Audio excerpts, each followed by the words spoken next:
Hi everyone, my name is Vili and you are listening to Humans of Authenticity, the CEO Special Edition. Our guest today is Claude Molinari, President and CEO of Visit Detroit. Claude and his team at Visit Detroit has been instrumental in supporting the ASAE Diversity Executive Leadership Program, and I can't wait to share this conversation today with you. Welcome to Humans of Authenticity, Claude. Oh, thank you so much for having me, V. I really appreciate it. Would you like to introduce yourself to our listeners first? Sure. So, Claude Molinari, I'm the president and CEO of Visit Detroit, and our mission is to bring Detroit to the world and bring the world to Detroit. And I am privileged and honored to have this role, and I love what I'm doing. I want to go straight into your current positions at Visit Detroit. I know that you joined the team in 2021, so it's been about 3-4 years now. What was the proudest achievement that you have been bringing to Visit Detroit?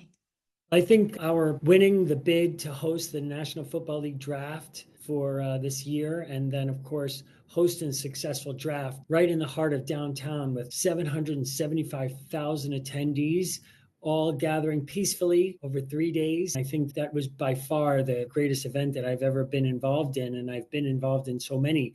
But, I would say that my dreams were here and my reality was there. When your reality exceeds your dreams by that much, you just have to say thank you. That sounds cool. What do you think contribute to that success? Oh, so many things. I think the biggest thing, though, was the partnership that Visit Detroit, the city of Detroit, the downtown partnership, our partners like Bedrock and Blue Cross Blue Shield and the Detroit Lions, of course. We're all one team. We all melded together. It was funny. People would go through meetings. They're like, do you work for Visit Detroit? No, I work with the city of Detroit. Oh, do you work for the Lions? No, I work for Visit Detroit. We were all together. And I think that was really the best part. And it is translated. It's been sticky. It stays. So now we've built up such strong relationships that as we're moving forward and hosting more events and doing more things, it's almost like we're best friends now. Everyone's friends for life, and you can pick up a phone and call somebody, and you're not going through the formalities like, hey, Claude, I need your help with this, that, and it's like, oh yeah, we're already been working together. So yeah, it's easy to do. That's really cool. Now, I want to go a bit deeper to the personal level here with you in this success. What do you think was your own personal contribution to this success? Well, I was co-chair of the local organizing committee, so I was pretty much leading the charge. My wife was joking that the most dangerous place in Southeast Michigan was between me and a TV camera. I spent so much time on every news station and every radio program and really pitching the idea that this was going to be an inclusive, fantastic event. And I think that having that role really amplified our attendance, locally as well as regionally. And certainly, we're very deliberate in that we wanted this to be the most inclusive event ever, including from a business perspective. So we were very deliberate with working with minority businesses and women-owned businesses and disadvantaged businesses throughout Detroit to make sure that they benefited from this. Because I know in some other cities, people complained that, it wasn't equal, that there was a disparity in who got the business and who didn't. And again, some of that comes from the fact that other cities did it outside of the downtown. We're the first city that really incorporated everything right in the heart of downtown, which meant a ton of local businesses were able to get incredible boost in revenue. And again, for us, that was really important to make sure that we reached out to those groups and had them feel like I'm not only welcome, I'm needed and I'm part of it. I'd love to link this with your support and Visit Detroit support for the ASAE Diversity Executive Leadership Program. So from here on, we refer to it as DELP. I know that Yes. Visit Detroit's been a long-time supporter, go way back since 2000. I'd love to hear your perspective on why backing initiative like DELP is so important for Visit Detroit. Well, I think it's critical. Next year will be our silver anniversary, 25 years. And it was interesting when I was taking this position, my predecessor said to me, Claude, if you're gonna cancel certain things, please don't cancel DELP. And I was like, I would never cancel DELP. It is crucial to our identity. And as the largest majority city in the United States, we feel a certain obligation to minority candidates to help them get to that next level, because a lot of times the exposure, just the exposure, gives people the idea that, you know what, I can do this. This is a great opportunity. I know for myself personally, I would never have this current job because I didn't even know it existed when I was growing up. But you get exposure to something, and then you say, like, oh, here's something that I might be interested in. And at first you think I could never do that. But then after you're doing it and you've got the experience, you start thinking, I can take it to the next level, and maybe this can be my career. And I know coming out of university, I didn't think like, all right, I'm going to be CEO tomorrow, but there was a path, and you could kind of see if I do this, and the more good things I do, the more good things are bound to happen. And again, I just think that it's really critical to put people in a position where they can envision themselves moving to the next level. And I think one of the best parts of the DELP program is that the DELP alumni help drop the rope so that they can help them climb up and move up onto the next level. And we've seen incredible success over the years. Over 400 DELP graduates have moved into the C-suite and lead associations. And we take incredible pride in that. I know personally, I just feel like if we could help somebody, that's a great thing. And kind of a segue, like when we book an event, let's say we book an event at the convention center, and I'll go over there and I'd be like walking through the show floor on moving day. And if I see like 250 carpenters and 100 electricians and teamsters and food service workers, I think like I had a hand in that. Like we booked this business, and these people are working because of what we did. And they're able to maybe feed their family, pay their mortgage, get medical benefits, all because of that work. And that's the things that we talk about as a team is like, if we don't do our jobs, a lot of people will be negatively affected. And the converse is, if we win and we get more business, we help more people in Southeast Michigan. And for me, I think that's why I believe it's a bit of a noble calling.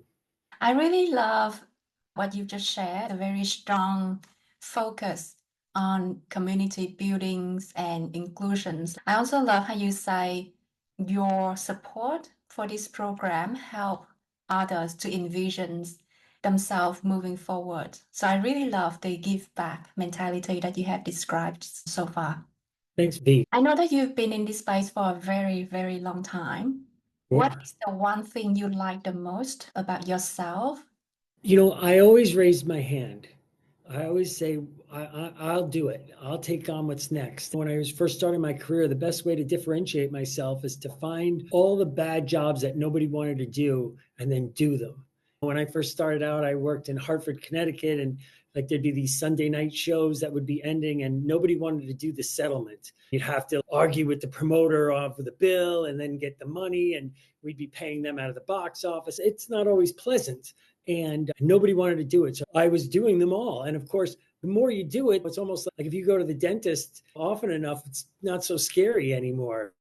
And then when I was transferred, somebody immediately was like, oh no, who's going to do the settlements? And the big boss was like, what do you mean who's going to do the settlements? Like, this kid is the only one who does settlements? Like, well, yeah, I kind of took it on. But, I always felt like, let's find things in order to differentiate myself. And when there was the opportunity to volunteer or help open up a new venue or, do something different, I wanted to be involved in it. And I think that it really served me well because you gain a lot of experience, a lot of exposure. And I think that it also gives you a confidence that when you succeed at something, you're like, oh, all right, cool, this worked out. And I would be nervous that maybe I caught lightning in a bottle. It works here, but it won't translate. But then when it starts to translate and you're like, hey, this worked out. And there was a couple of rough moments, but at the end, I did all right.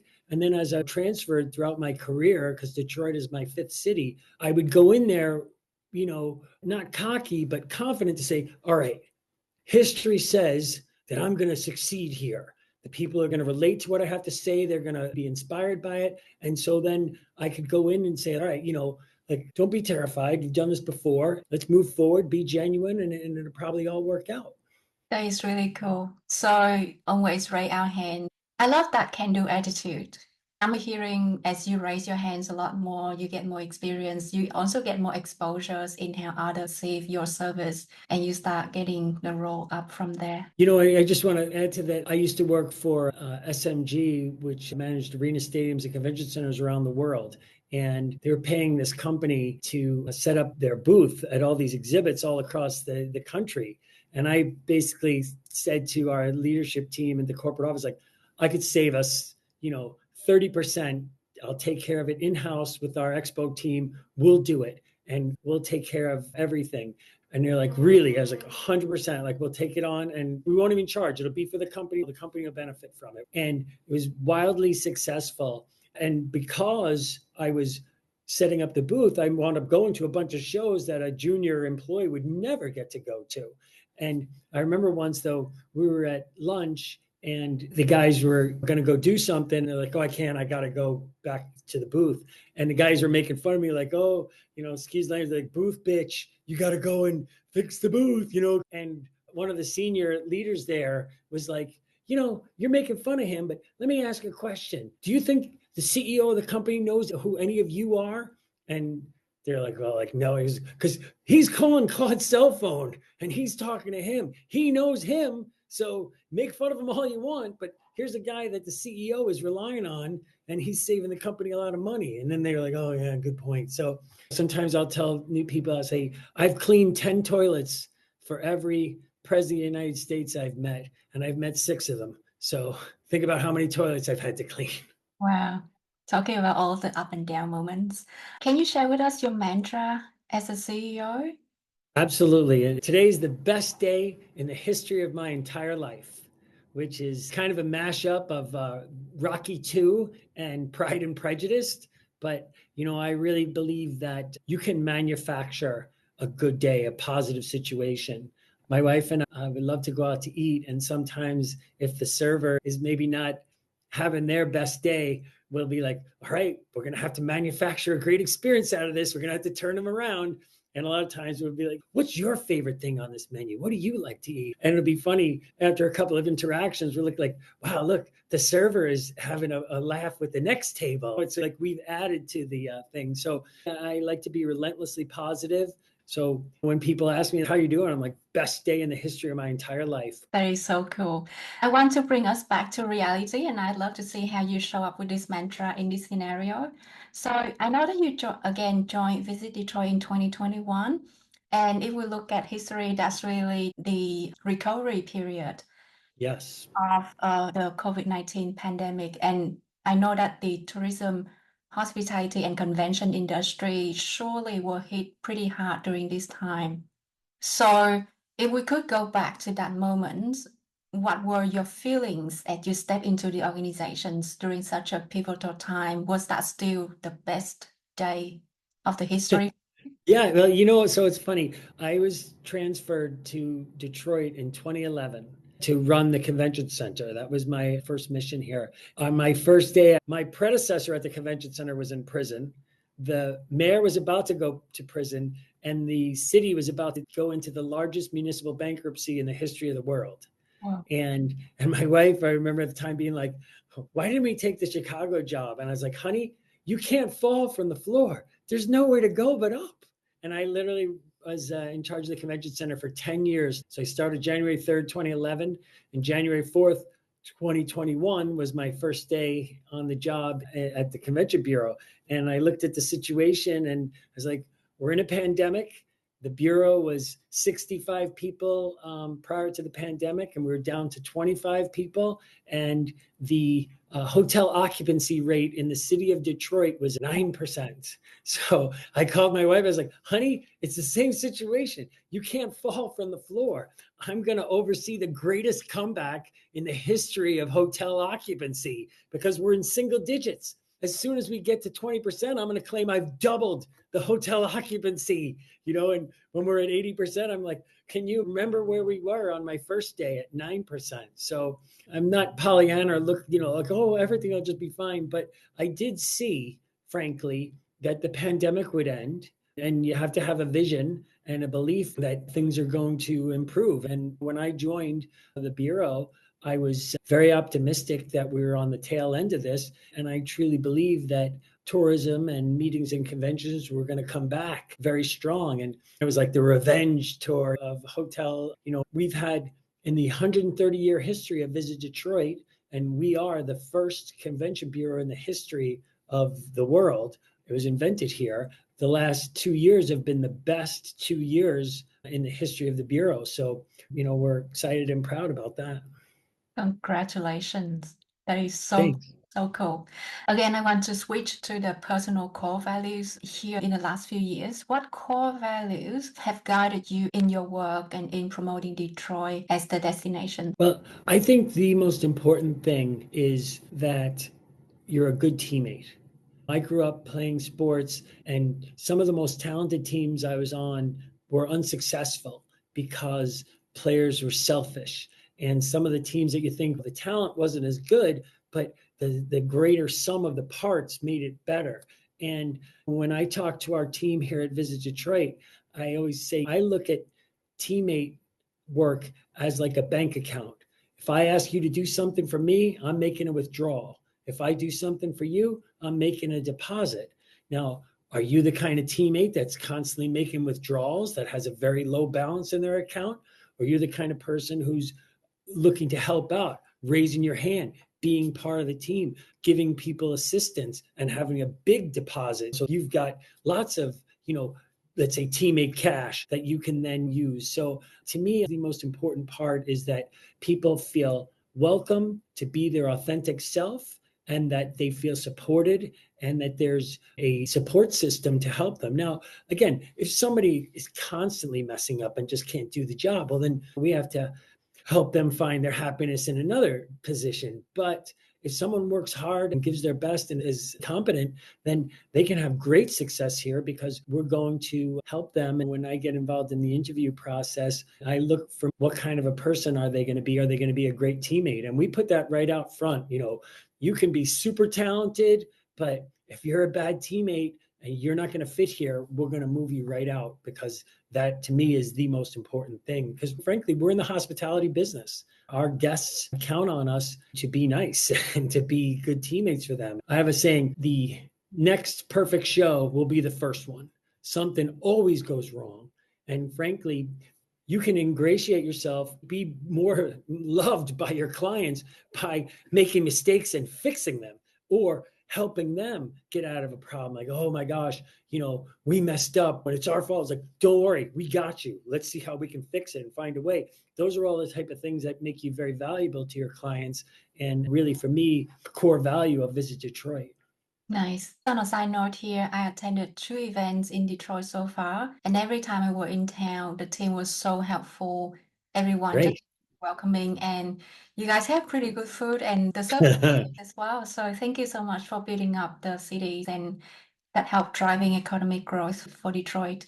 Let's move to the keyword conversations. Which keyword you choose and why it's important to unpack that? I chose accountability.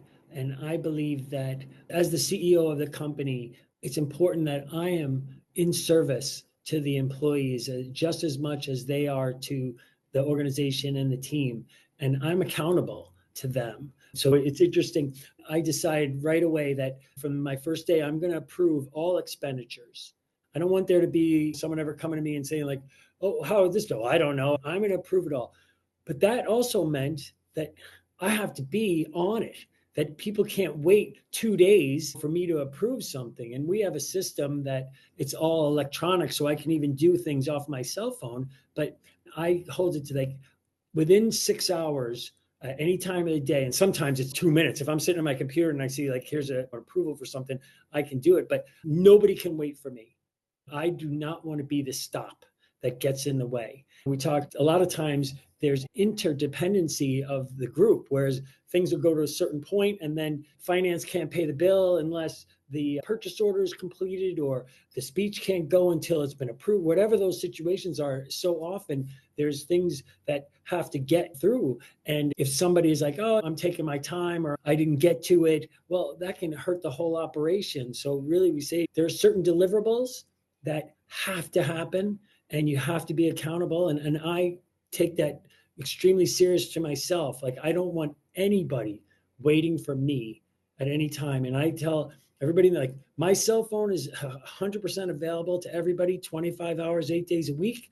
If you're waiting for me more than like an hour, feel free to call me.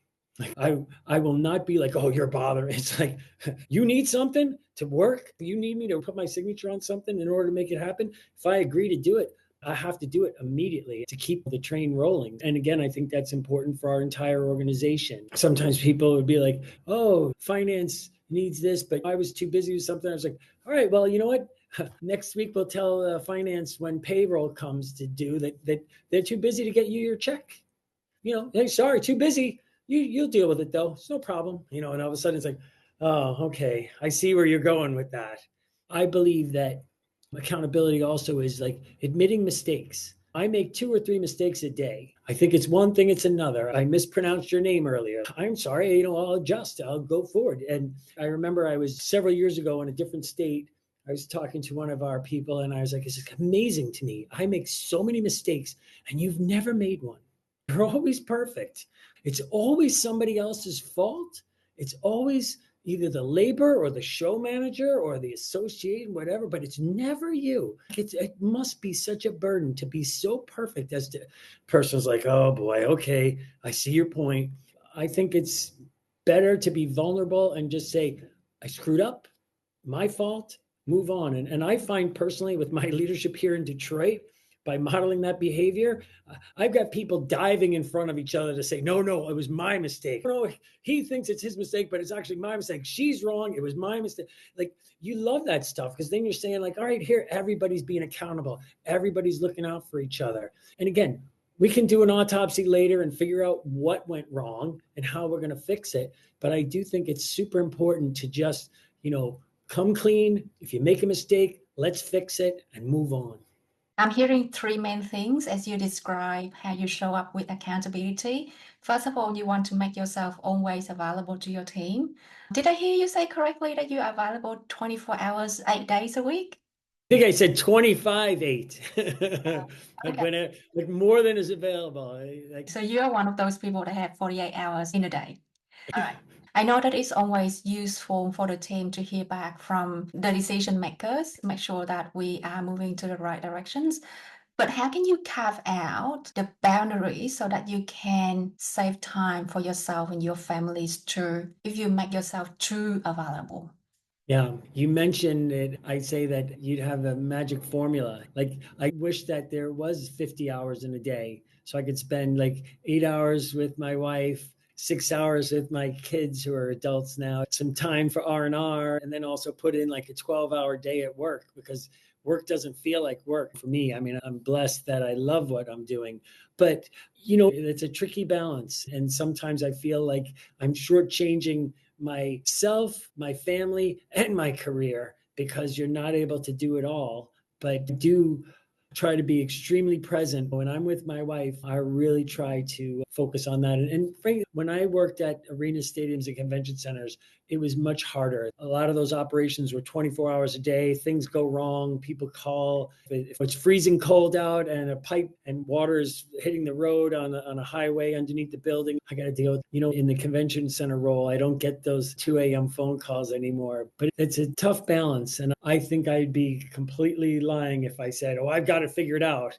I don't. I think that there's times when work gets in the way of family, and there's times where family gets in the way of work. And it's just, unfortunately, that's how it is. Just recently, we had a situation with somebody, a bit of an HR thing. And it was like, well, they're not exactly eligible for this benefit. And they're just starting. Let's err on the side of giving here. And this way, they're not missing a week of their child being born. And when 3 years from now, we'll be like, aren't we happy that we did the right thing, that this person was treated well, as opposed to like, nope, by the letter of the law, you're not eligible. I had a great mentor who said, managers have to manage.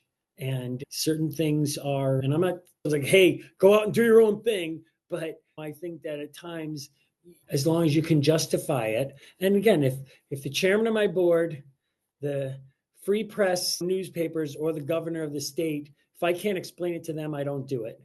But in a lot of situations, I'll be like, yeah, I could explain it. Now they may say, well, I don't think that's the best move, or I didn't like it or whatever. And I'll accept that. But if I feel justified that this was the right move, then that's my North Star, and that's what I'll do. Thank you for sharing your North Star with us. That's really cool. What I'm hearing is, as part of your values with Visit Detroit, you're very focused on managing your talents, not only the performance, but also their personal affairs to make sure that their home fronts are good. Then they can be the best at their job when they're turning up with you guys. I think that's really important to see as a leader of an organization. Well, and I also think that leading up to the National Football League draft, we did an on-the-clock tour where we were sending people on the weekends to various community rec centers throughout Southeast Michigan to help drive the benefit. And it started out, it was only going to be 6 rec centers in the city of Detroit, but it was so wildly successful that it became almost 30. And that put a burden on the staff. And so if you're going to ask somebody like, hey, we're going to need you to step over here, well, then you also have to be willing to say, let me pay back with some, oh, you've got a challenge over there. We got you, because you're a valuable person and you've stepped up for us. We're going to step up for you as well. It's awesome. Thank you for sharing that. I want to unpack the third element that you mentioned earlier about being vulnerable and transparent and admit mistake. Are you comfortable sharing with us what were the worst mistake you have admitted? Wow. So let's see. I mean, I've had some from a financial standpoint where we booked events or did things that were utter failures. I remember we budgeted for an event to earn us 300,000 in profit, and it lost 500,000. Wow. I just messed it up. And they called me to the corporate office furious, like, how could this happen? And I was like, well, here's the 4 things that I did that turned out to be the wrong decision. And on my evaluation form, it says willing to take risks on behalf of the company.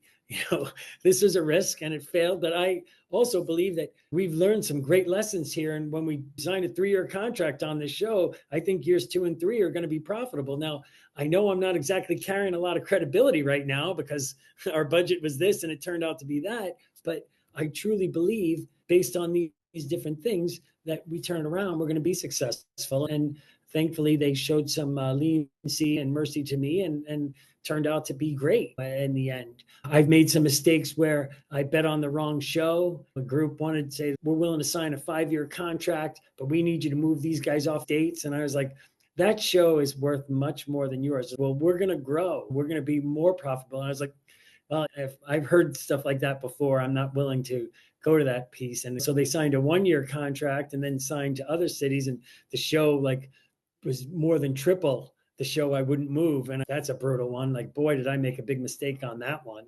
My biggest mistake, which really got me in a lot of trouble here in Detroit, was when I took over the bureau. It was called the Detroit Metro Convention and Visitors Bureau, DMCVB, and it was a mouthful. I was like, I want to change the name to Visit Detroit.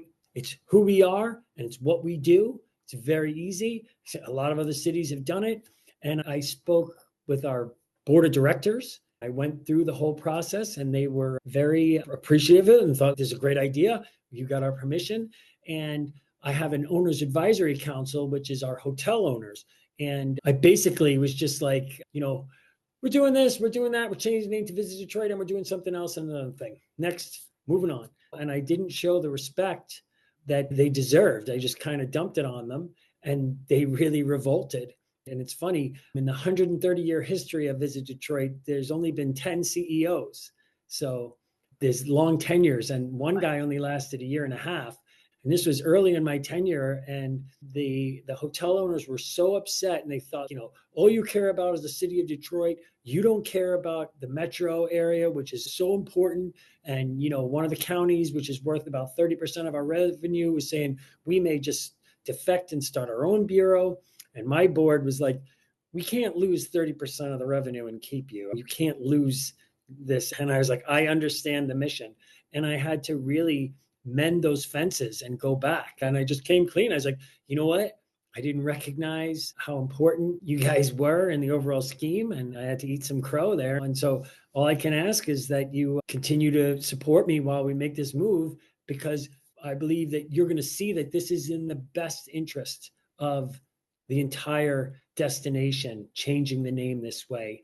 And it was funny, we created Operation Metro specifically to deal with this. And it was kind of like a top secret thing at first, but then it sort of got out there. And my big detractors in the hotel group were like, we love what you're doing with Operation Metro. And I was like, oh, excellent. But it was funny though. People were very upset about changing the name.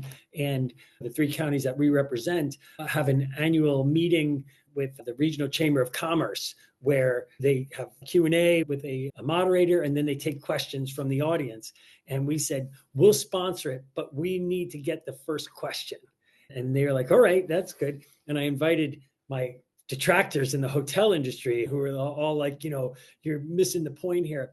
And so we had somebody not affiliated with us ask the question. And the question was, when you travel around the country and around the world, where do you say you're from? And the Oakland County executive said, Detroit, of course. I mean, I live in Royal Oak, but I say Detroit. And then the Wayne County executive said, oh yeah, Detroit for sure. And then the Macomb County said, Detroit, that's the piece. And then I just went to those owners like, telling you, see, this is the destination. People aren't going to know Royal Oak or Rochester, New York, Rochester, Minnesota. No, Rochester, Michigan. Stop. Detroit. And circling back to my mistake, if I would have expressed this to them from the very beginning, they would have been a lot more receptive than my disrespectful, here it is, take it. And so I learned. And moving forward, I've really worked to, like, when I have important things to do, I get input. I make sure that the stakeholders are on board and that I've given them the respect they deserve, because that was a big failure. Thank you so much for being so open to these questions. I know that these are very difficult, challenging conversations. How do you prepare yourself? Can you share with us one thing that you did in preparations for that? Well, it's not even necessarily a one thing. Since I was 13 years old, I've been an ice hockey referee as a side hustle. Wow. And if you're familiar at all with hockey, it's a fast-paced, physical game. Some people think violent. And coaches and parents and players scream at the officials all the time. It doesn't even matter, when I was 13, 18, 25, 50, I still have people that scream and yell, carry on, and you're out there and you've got to stand up and make calls. And I can tell you that there have been times where I remember, like, in the middle of a second period of a game, the penalty boxes were all full of people. There was no controlling this. And I was like, God, if you have any mercy, you'll have a meteor hit this rink right now. Have the power go out. Let me get out of here. This is terrible. But I had to maintain courage, and people are going to be screaming at you. You still have to make the call. You still have to call the penalties. You still have to step up and do that. And it really changed my life in the standpoint of, like, I was introducing myself to a board recently, and I was like, you can't insult me because I've been a hockey referee since I was 13 years old. So I'm immune to that type of stuff. And frankly, you also learn that half the time, and maybe even more than half the time, people are not yelling at you. They're yelling at the shirt. They're yelling at their frustrations. They're just trying to make a point.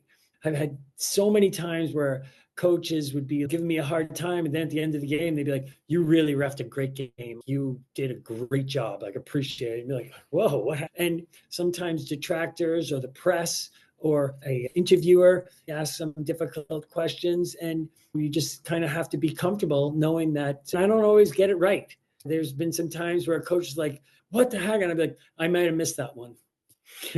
Like, well, it's like, hey, you've given up 3 goals. Clearly, you're not having a perfect day. How can you expect me to be perfect? Like, it is what it is. I might have messed it up. Maybe not. We'll see. But game's going to continue, and so I think part of it is that you just have to recognize that there's a job to do, and it's my responsibility. And sometimes things work out really well, and sometimes things are a little more difficult. And while I'm very much enjoying our conversation, there's been some times where I've been interviews where I'm like, this was bad. Like, this was a tough one. This did not go the way I wanted. We didn't meet certain points or whatever. And that's when you just got to be like, all right, well, got to have a short memory, move on, because there's another one coming. Nice. I'm hearing a lot of accountability in that. Also hearing resilience to the reactions, because I think there are Yeah. more reactions rather than feedback, right? And I'm also hearing a lot of openness to different perspective and willing to understand different perspective as you entering these difficult conversations. Thank you for that. I want to move our conversation to the legacy piece. What legacy do you envision building for Visit Detroit at the moment? I think that Detroit gets a bad rap. There's a lot of negative perception about Detroit. And so for me, I think if my legacy was that I played a small role in changing the negative perception of the great city of Detroit, then I think that would be fantastic. And when I first moved here in 2011, people would say, like, oh, where are you from? And I'd be like, Detroit. And they're like, oh, so sorry. And then right around just before the pandemic, people say, where are you from? I'd say Detroit. And they're like, oh, yeah, I'm hearing about that city. It's like the new Brooklyn. Things are changing there. You guys are making some moves. And then the NFL draft and hosting a bunch of big conventions. Now we're getting Detroit. I love Detroit. You guys are killing it. And things are really moving there. One of my jobs is to be a big cheerleader for this city. And so if at the end of the day, they say that this guy had played a small role in changing the thought that Detroit is not as good as it is, then I think I would be very pleased with that. That's really nice. I mean, I look outside of my window and I'm looking at skyscrapers from like the early 1900s that have been refurbished and built up. And then we have a bunch of new buildings as well. And the whole history of this city and this region is really great. And I look at places like Capitol Park. When I first moved here, people are like, whatever you do, stay out of Capitol Park. There's nothing but drug dealers and prostitutes. Now, someone would go to Capitol Park, you'd be like, there's 2 high-end restaurants, there's residential, there's a dog park, there's a bicycle store, there's a supermarket, there's a patisserie, and there's a plastic surgeon who's doing Botox and lip fillers for suburban housewives. Like nothing says progress and success like a plastic surgeon. And again, this is a place that I was told stay out of, right in the heart of downtown Detroit, that now is like a thriving mecca. And we have several of these. Detroit has these public squares similar to like a Rome or a Paris that just aren't typical in the United States. And there's like 8 of them downtown, and each one has their own unique feel to them.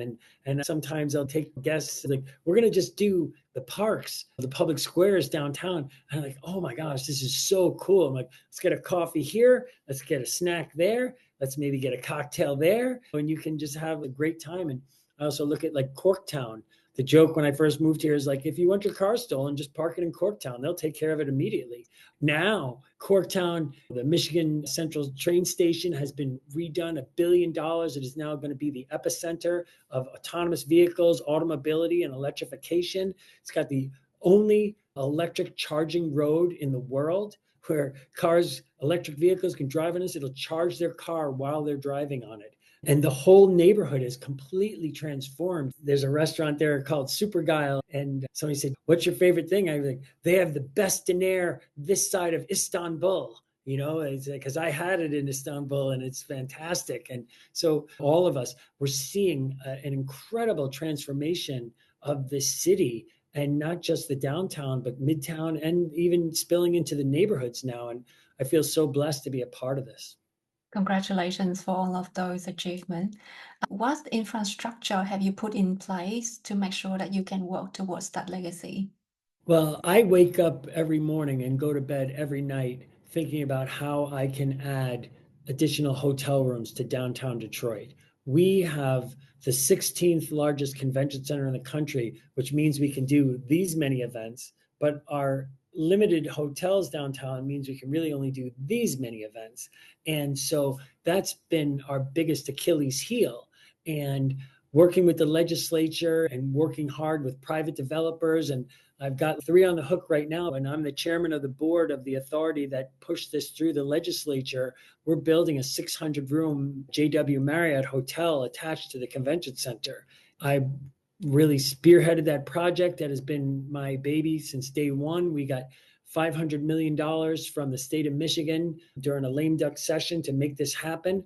And then I convinced the leadership in the governor, the mayor, and the 3 county executives that we should be an equity investor in the hotel so that we can offset the deficit for the convention center. So all of these things are happening. And based on that hotel being built, now it becomes follow the leader. And we're talking with other developers who's like, hey, can we get that same deal? And I'm like, yeah, we can, because we'll replicate it. And so to me, getting those hotels built is really the critical piece for our success, because that is the one thing holding us back. We have everything else to host these events. We're the only city in the world that has all 4 major league sports teams playing within a mile of each other right in the heart of downtown.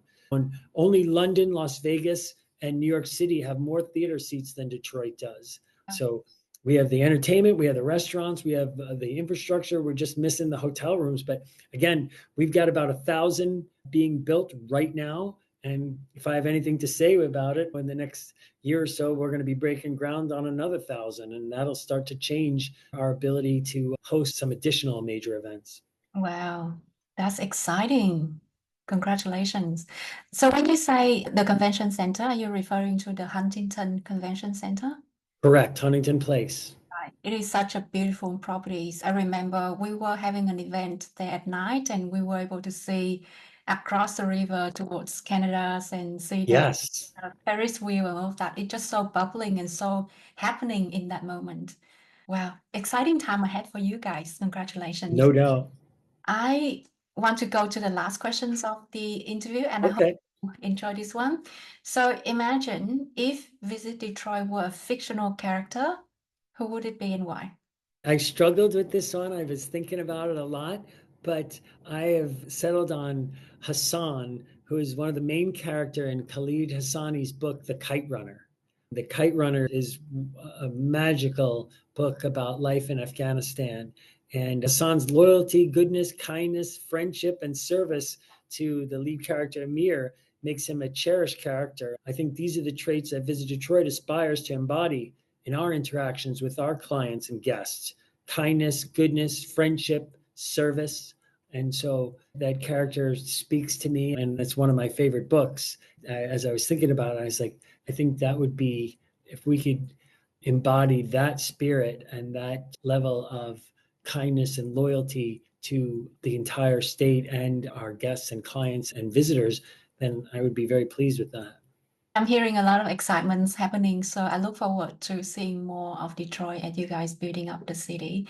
And this is a very nice way to wrap up accountability in the conversations. Thank you again for your time. And thank you for being so open to all the questions and sharing your story with us. Well, it's my pleasure. And I just want to say that my name is Claude Molinari, and you're listening to Humans of Authenticity, the CEO Special Edition.